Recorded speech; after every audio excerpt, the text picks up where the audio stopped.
Once upon a time, humans communicated with grunts and gestures. Then we upgraded to writing. Now, after thousands of years of progress, we're back to expressing ourselves with tiny pictures of faces, animals, and oddly specific objects.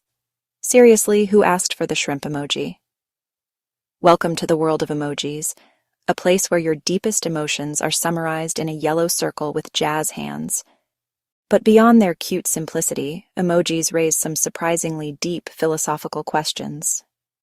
What do they mean? Are they a new language or just glorified doodles? And why, for the love of all things digital, is there still no plain bagel emoji? Welcome to the Disenchanted, where we question everything, especially the status quo. This channel is all about honest engagement. We encourage critical thinking. We will not be conformed to social constructs, societal narratives, and toxic positivity. There are no rose-colored glasses here. Please share your thoughts and opinions below, and like and subscribe. Proponents of emojis love to claim they're a universal language. A smiling face is a smiling face, right? Wrong. Emojis are universal in the same way that sarcasm works over text. It doesn't. Take the infamous thumbs-up emoji. In some cultures, it means good job. In others, it's basically the middle finger. And let's not even talk about the eggplant and peach emojis, which somehow went from innocent produce to unofficial mascots of awkward sexting everywhere. Emojis might bridge language gaps, but they've also created new ones.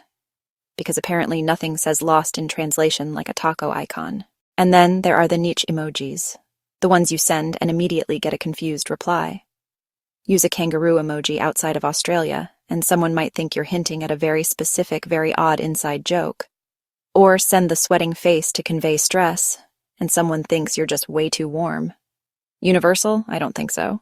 Scrolling through the emoji keyboard is like wandering through an art museum curated by someone with a weird sense of humor. Why do we have two kinds of camels, but no raccoon? Why are there 6 random moons but only 1 slice of pizza? And who decided to include a floppy disk, as if anyone under 25 knows what that is? The emoji keyboard is a chaotic inventory of human priorities, or maybe just the whims of whoever was in charge at Unicode that day. Either way, it leaves us wondering, is this truly the best representation of human expression? Or are we just overthinking the fact that someone approved a face vomiting and called it progress? Emojis are a modern marvel of communication, but they're also the ultimate tool for passive aggression. Take the dreaded K text accompanied by a single thumbs-up emoji. It's not just a reply, it's a vibe. And that vibe is, I'm annoyed, but I'm too polite to say it outright. The side-eye emoji has become the digital equivalent of a sarcastic, "Oh, really?"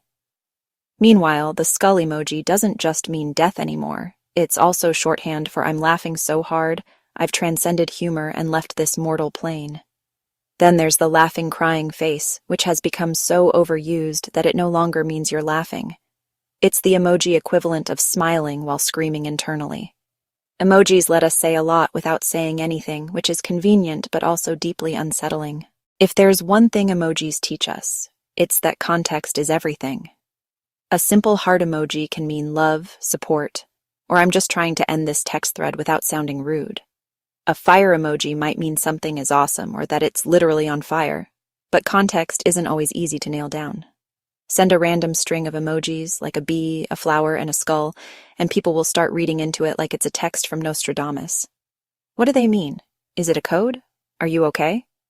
Emojis might make communication easier, but they also open the door to new levels of confusion. Emojis make it easy to express emotions without actually feeling them. Someone sends you bad news. Hit them with a sad face emoji. Want to flirt? Throw in a wink. But does this mean anything if you're just choosing from a list of pre-programmed emotions? Emojis let us outsource our feelings in a way that's both hilarious and depressing. Instead of crafting heartfelt messages, we just toss out a few icons and hope for the best. It's emotional minimalism at its finest. Or maybe its worst. Here's a fun fact.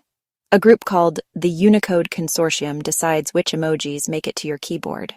Yes, a shadowy cabal of tech nerds sits around a table and debates whether we need a new heart color or another bird species. These are the people who gave us a hedgehog, a coffin, and a curling stone, but somehow overlook the fact that we still don't have a proper sarcasm emoji. What are we supposed to do? Combine the smirk with the eye roll and hope for the best? And don't even get me started on the update process. Emojis roll out in waves, making us wait years for something as simple as a bagel or a beaver.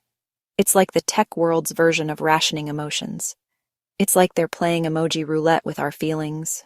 Do they know we're trying to live our digital lives out here, one weird icon at a time? If you really want to see what society values, just look at the emojis. Why do we have a disco ball but no flying pig? Why can I send someone a wizard or a merperson but not a hoverboard? Emojis are more than just tools. They're cultural snapshots. They show us what we prioritize, pizza, and what we ignore, proper punctuation. And as society evolves, so do our emojis. Every new batch seems to include a handful of hyper-specific icons, like a melting face or a biting lip. They're oddly relatable, but also deeply weird. Are we really this desperate for new ways to express our existential dread? If life is a journey, emojis are the road signs. They help us navigate the chaos. But they're also hilariously flawed. They're too vague, too specific, and occasionally just plain weird. Seriously, who uses the water buffalo emoji? They're a reminder that human communication is messy and imperfect. They're not about clarity. They're about throwing something out there and hoping the other person gets it. In a way, they mirror life itself, full of misunderstandings, questionable choices, and the occasional accidental peach. Emojis are many things: a modern hieroglyphic, a passive-aggressive weapon, and a bizarre reflection of human priorities. They've taken over our conversations, social media, and even our philosophy, proving that sometimes the tiniest symbols have the biggest impact. The next time you send a laughing, crying face, remember, you're participating in the great existential dance of emojis. A world where nothing means exactly what it seems and everything is open to interpretation. And if that's not a metaphor for modern life, I don't know what is. Until we meet again, question everything you've been told and embrace the disenchanted truth.